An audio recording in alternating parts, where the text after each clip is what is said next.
안녕하십니까. 신의균의 국방TV 시큐리티 뉴스입니다. 자, 오늘도 아주 중요한 이 소식들 그리고 우크라이나 전황 겸해서 알려드릴 텐데요. 정말 놀라운 소식입니다. 집단군 사령관, 이 하르키우 전선을 총 책임지고 있는 이 사단장, 그 위에 지금 연합군 사령관이 있죠. 그 위에 서부 집단군 사령관이 변복을 하고 도망을 가다가 우크라이나 군에게 생포됐습니다. 그리고 정말 참 보기 안타깝게도 그 사람의 나이를 보니까 저하고 비슷하던데, 네, 꿇어 앉아서 뭐 두드려 맞았는지 얼굴이 피칠갑이 돼 있고 그런 상태인데, 아무튼 이런 고위 장성이 전사한 건 그동안 여러 번 있었지만 생포됐습니다. 이 소식과 함께 여러 소식 알려드리도록 하겠습니다. 자, 그리고 오늘 아침에 올려드렸던 정말 이 서부 동부 전선에서 이 우크라이나군이 쾌속 진격하고 있다, 50km나 밀어갔다라고 하는 그 동영상 아직 안 보신 분들 많으실 텐데요. 방금 구글에서 노란 딱지를 붙였습니다. 그래서 이때를 대비해서 만든 두 번째 채널 있죠. 신의균의 군사TV, 전 세계 군사 동향을 올려드리는 군사TV에 제가 오늘 저녁에 따로 다시 정리해서 올려드릴 테니까 아직 못 보신 분들은 그 동영상을 봐주시고, 이참에 신의균의 군사TV도 구독, 알림 눌러주시면 이런 불상사가 있을 때 쉽게 보실 수가 있습니다. 마지막에 이 부분에 링크를 해드리겠습니다. 터치하시면 됩니다. 자, 들어가겠습니다. 북한이 러시아에 대량의 탄약을 공급하기로 했다는 보도가 쏟아지고 있는 가운데 크렘린이 주목해야 할 소식이 하나 날아왔습니다. 아무래도 이번 탄약 거래가 이루어지면 북러 관계가 더 악화될지도 모르겠습니다. 우리나라 경상남도와 경상북도 지역에 큰 피해를 입힌 태풍 흰남노의 간접 영향권에 있었던 북한에서 태풍으로 인한 강풍과 폭우로 다수의 무기고와 탄약고가 붕괴되었으며, 이로 인해 전군의 특별관리조치 명령이 하달되었다고 북한 전문 매체인 데일리 NK가 9월 8일 보도했습니다. 매체의 양강도 소식통에 따르면 북한은 지난 6일 국경경비여단에 태풍 11호에 대비해 전투기술기재 보호에 만전을 기할 때 대하여 라는 총참모부의 전신 지시가 하달되었다 라고 전했는데요. 이 전신 지시에서는 전형군단 일부 부대에서 무기고가 붕괴되어 대량의 피해가 발생했다는 사고 전파 내용도 들어있었습니다. 사고는 황해남도 지역을 담당하는 제4군단에서 지난 9월 6일 새벽에 발생했는데요. 당시 황해도 지역에 쏟아진 폭우로 무기고가 붕괴되어 주로 총기와 탄약 등 보병용 무기들이 대량으로 파괴되거나 유실되었다고 북한 당국은 전하고 있습니다. 대북 소식통들은 해당 무기고에 58식 자동 보청과 63식 기관총, 76식 기관총 등이 보관되어 있었다고 전하고 있는데요. 이번 사고는 노후 건물의 벽체에 폭우가 쏟아지면서 빗물을 잔뜩 머금은 벽이 강풍에 무너지며 발생한 것으로 전해졌습니다. 문제는 북한군 대부분의 무기고와 탄약고가 이런 노후 건물들이라는 것인데요. 모든 무기와 탄약은 습기에 대단히 취약하기 때문에 강화 콘크리트로 된 구조물 안에 충분한 환기 시설과 습기 제거 장치가 구비되어 있어야 하지만 북한군 무기고와 탄약고는 그런 시설을 갖추지 않아 장비 관리에 취약하다는 지적이 계속 제기된 바 있습니다. 러시아가 북한으로부터 받아올 탄약 대부분은 바로 이런 탄약고에 수십 년간 보관되어 있던 것들인데요. 큰돈 주고 구입했을 탄약 대부분이 사격 불능이거나 불발탄으로 확인되면 러시아가 북한에 어떤 감정을 품게 될지 눈에 선하다는 조롱이 쏟아지고 있습니다. 우리 흰남노로 인해서 정말 안타깝게도 경주, 포항 이 지역에 너무나 많은 피해를 당했는데요. 그 피해와 함께 북한은 워낙 뭔가 이 치수라든지 이런 시설이 제대로 안 되어 있기 때문에 피해가 많았다라는 거예요. 특히 이번 흰남노를 보면서 우리가 이제 이 기상도를 계속 쭉 봤는데, 이 북한 지역의 서한만이죠.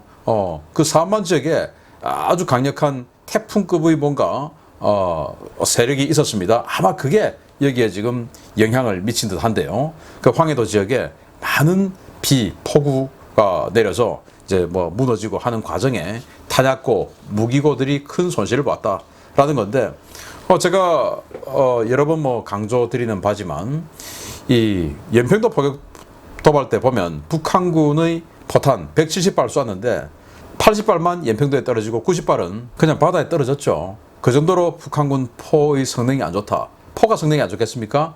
포탄이 관리가 제대로 안 되어서 장약이 습기를 머금고 그러니까 추진력이 제대로 안 나오고 그리고 작약 터트리는 데 필요한 신관 이 신관이 또 떡져서 제대로 터지지 않아서 불발탄이 나오고 자 이런 상태 아니겠습니까? 그런 상태인데 그걸 이제 우리 한국은 어떻게 하냐? 여기 한국군의 무기고 중에 한 사진을 제가 인터넷에서 발췌를 했는데요. 아주 강한 강화 콘크리트에다가 이렇게 뒤에 보시면 습기를 빼내는 이 환기구 그리고 제습 장치가 정말 잘 되어 있어요. 이건 뭐 대단히 큰 탄약고는 아닌 것 같고, 뭐 산속에 들어가 있는 탄약고도 있고 한데 제가 탄약고 여러 군데를 견학을 해봤습니다만은 정말 제습 장치, 또 습도 조절 장치, 온도 조절 장치 기가 막히게 잘 되어 있습니다. 그리고도 우리는 10년에서 15년에 한 번씩 그 화약을 다 갈아줍니다. 완전 새 거로 만들어주죠. 그런데 북한은 그걸 못합니다. 북한은 뭐 건물들이 다 이 모양이죠. 보시다시피 우리 이 한국 탄약고는 남쪽을 지금 보고 있지 않습니까? 당연히 이 뒷산이 지금 북쪽에 있는 산 아니겠습니까? 남향으로 지어놨죠. 그래서 남향은 습기 제거, 온도 조절 장치 없어도 여름에는 바람 들어오고 겨울에는 햇볕 들어오고 이게 남향 아닙니까? 그래서 우리가 남향으로 집을 짓죠. 근데 북한은 당연히 북사면에다가 우리는 산의 남사면에 이렇게 탄약고를 다 지어 놓지만 북한은 북사면에 지어 놓죠. 북향이다 이거죠. 그러면 햇볕 안 들어오고 바람 안 들어오고 엄청나게 습기에 노출되겠죠. 그러면은 제습장치라도 잘 돼야 되는데 북한이 뭐 전기가 있습니까? 제습장치를 부대마다 다 돌리게 없죠. 그러니까 탄약이 형편없이 관리가 되는데 그걸 이번 폭우로 이 모양의 건물에 이건 뭐 탄약고도 아닙니다만은 그냥 뭐 있다 보니까 무너지고 망실되고 그래서 58식 자동 보총 이게 AK-47이죠. 그리고 이제 63식, 76식 기관총 이런 것들은 이제 7.62mm 기관총들인데 이런 무기 그리고 탄약들이 대량으로 손실됐다. 그런데 지금 이런 탄약들을 러시아가 사가겠다는 거 아닙니까? 300만 발 이상. 그러면은 어떻게 됩니까? 이렇게 잔뜩 습기 먹은 탄약 사가면 지금 태풍으로 또 폭우로 침수차 그거 사면 안 되죠. 침수차 사가는 거 아니냐라는 생각이 드네요. 북한이 러시아에게 침수차를 대놓고 사간다. 물론 폭탄이지만 이런 상황입니다. 두 번째입니다. 폴란드가 정말 작심하고 군사 대국화를 추진하고 있습니다. 폴란드가 미국의 최신형 아파치 가디언 공격 헬기를 무려 96대나 구매하겠다며 구매 의향서를 발송했다는 소식입니다. 폴란드는 기존의 노후 하인드 계열 공격 헬기를 모두 서방제 최신 공격 헬기로 대체할 것이며 이를 위해 미국의 최신형 아파치 가디언을 대량 도입하겠다고 마리우스 부아샤크 폴란드 부총리 겸 국방장관이 현지 시각 9월 8일 밝혔습니다. 부아샤크 장관은 현지 시각 9월 7일부터 8일 사이에 열린 나토 우크라이나 국방협의체 회의에 참석한 자리에서 로이드 오스틴 미 국방장관에게 아파치 가디언 공격 헬기 대량 구매 의사를 밝히고 수출 승인을 위해 노력해달라고 공식 요청했습니다. 폴란드가 요청한 아파치 가디언은 최근 우리 군도 성능 개량을 결정한 AH-64E 아파치 가디언 V6 버전으로 롱보우 화력 통제 레이더가 A사 방식의 최신 버전으로 교체되고 유무인 복합 작전과 데이터 링크를 통한 협동 교전이 가능한 최신 버전입니다. 폴란드는 1차분으로 36대를 구입하고 일부 물량은 폴란드 현지에서 기술 도입하는 형태로 사업을 추진하겠다고 밝혔는데요. 지난해 아파치 가디언을 구입한 호주가 대당 약 1억 달러의 아파치 가디언 헬기 구매 승인을 받은 사례를 생각해보면 이번 거래는 최대 100억 달러에 육박할 것으로 추정됩니다.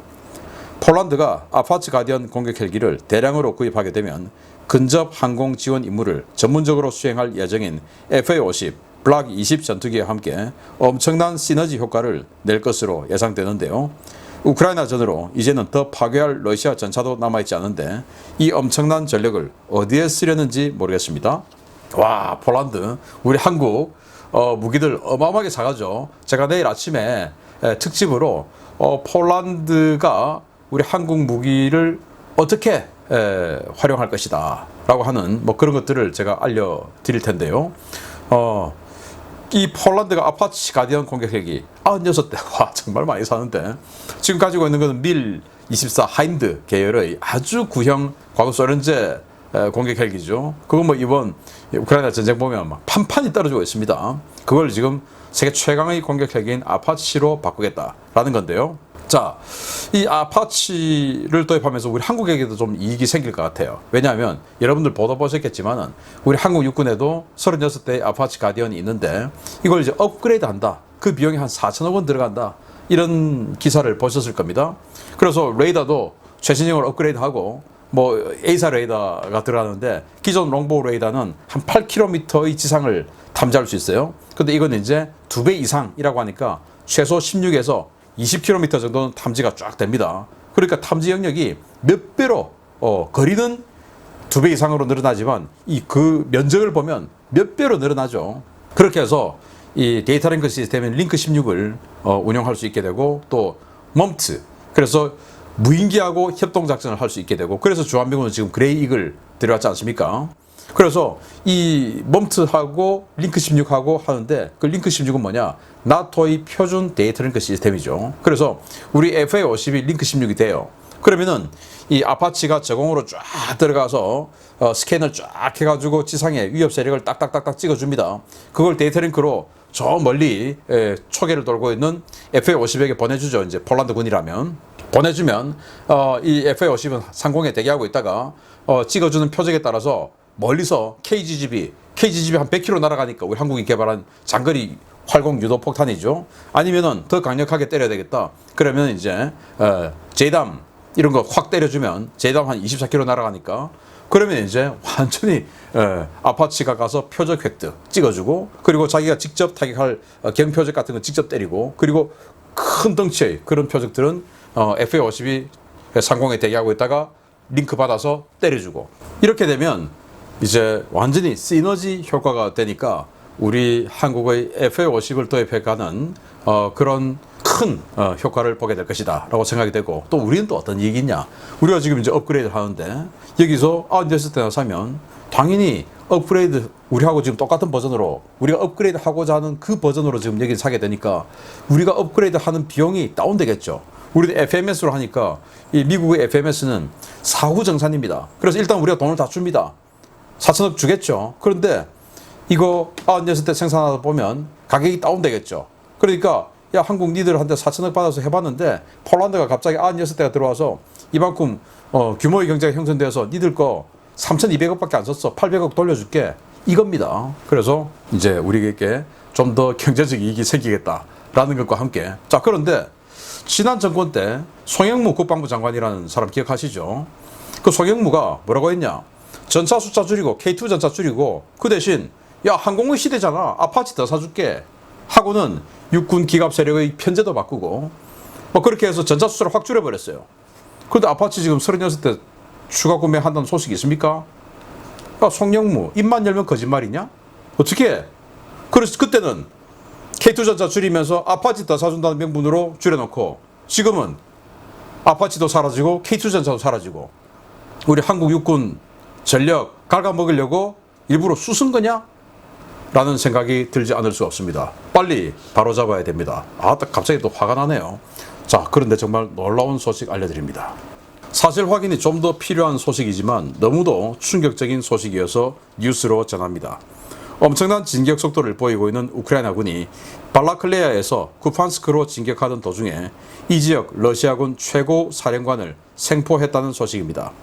발라클레야를 점령하고 쿠판스크 방면으로 초고속 진격을 이어가던 우크라이나군 제93 기계화 여단이 현지 시각 9월 8일 쿠판스크 외곽 지역에서 도주하던 러시아군 중장을 체포했다고 복수의 워싱턴 소식통이 현지 시각 9월 9일 긴급 타전했습니다. 체포된 장군은 제8연합군 사령관이었다가 지난 7월 하르키우 전선의 고착 상태를 해결하라며 세르게이 쇼이구 국방장관이 직접 지휘관에 앉힌 우크라이나 침공군 서부집단군 사령관 안드레이 시체보의 중장으로 알려졌습니다. 남부 군강구에서 제8근위연합군을 지휘했던 이 인물은 하르키우 전선의 러시아군 방어작전을 책임지고 있던 지휘관이었는데요. 그는 방어선이 예상했던 것보다 빠르게 붕괴되고 우크라이나군 차량화 부대가 지휘부에 들어닥치자 변복을 하고 도주를 시도했다고 소식통들은 전했습니다. 올해 53세인 그는 체포 당시 부관이 입고 있던 전투복을 빌려 중위 계급장에 달린 옷을 입고 도주하다가 우크라이나 차량화 보병들에게 저지당했는데요. 우크라이나군 정보국은 50대 남성이 중위 계급장의 옷을 입은 것을 수상히 여겨 조사하던 중에 그가 서부 집단군 사령관인 셰보이 중장임을 확인했다고 소식통들은 전하고 있습니다. 우크라이나와 러시아 양측은 아직 셰보이 중장의 체포 소식을 공식적으로 확인해주지 않고 있는데요. 이번 워싱턴 리포트가 사실이라면 개전 이래 가장 높은 장성이, 그것도 가장 비굴하게 붙잡힌 사례로 기록될 것으로 보여 많은 눈과 귀가 하르키우 전선에 쏠리고 있습니다. 자, 이 사람인데요. 이 사람이 사단장도 아니고 우리로 지금 군단장, 지금 뭐 여기는 연합군 사령관이라고 하는데 8연합군 사령관으로서 하르키우 전선에서 전투를 하다가 지난 7월 얼마 전이죠. 세르게이 쇼이구 국방장관이 와서 와, 여기 왜 이 모양이야, 제대로 못해? 해가지고 이 사람을 8연합군 사령관 하던 사람을 집단군 사령관으로 임명을 한 거예요. 계급은 올려주지 않고. 그래서 중장인데 투스타입니다. 그래서 러시아는 대장 계급이 별로 많지 않아요. 세르게이 쇼이구나 합참의장 뭐 이 정도 몇 명만 대장이지, 대부분 우리의 대장급을 이제 상장들이 하고 있어서 여기 중장 투스타면 뭐 별로 아니네라고 생각할 게 아닙니다. 장성이 그렇게 많지 않아요. 북한하고 좀 달라요.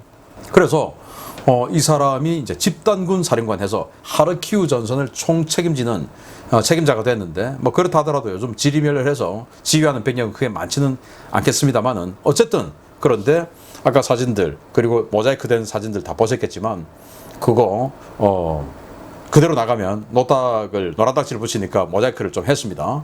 자, 그래서 이 사진을 보십시오. 이거 전체 화면 하면 또 안 되니까 그냥 일부 TV 화면으로 보겠는데요. 이 사람이에요. 지금 중위 계급장을 달고 지금 꿀 앉아 있는 겁니다. 그리고 여기 지금 피가 질질 나고 있죠. 아마 두들겨 맞은 것 같은데 53세 마누로니까 저하고 비슷한 나이인데 중위 계급이, 제 나이가 중위 계급일 리가 없죠. 우리 한국군만 해도 저 나이들은 지금 다 이제 2스타에서 3스타 뭐 이런 정도 나이가 되었는데 러시아군도 마찬가지 아니겠습니까? 그런데 이 사람이 중위 계급장을 입고 차를 타고 이 옆에 지금 부관인지 운전병인지 모르겠지만 젊은 장교가 또 있어요. 같이 꿀 앉아 있습니다. 조금 떨어진 곳에 운전해서 가는데 지금 제가 오늘 아침에 알려드렸지만 우크라이나군이 전술을 알려드렸죠.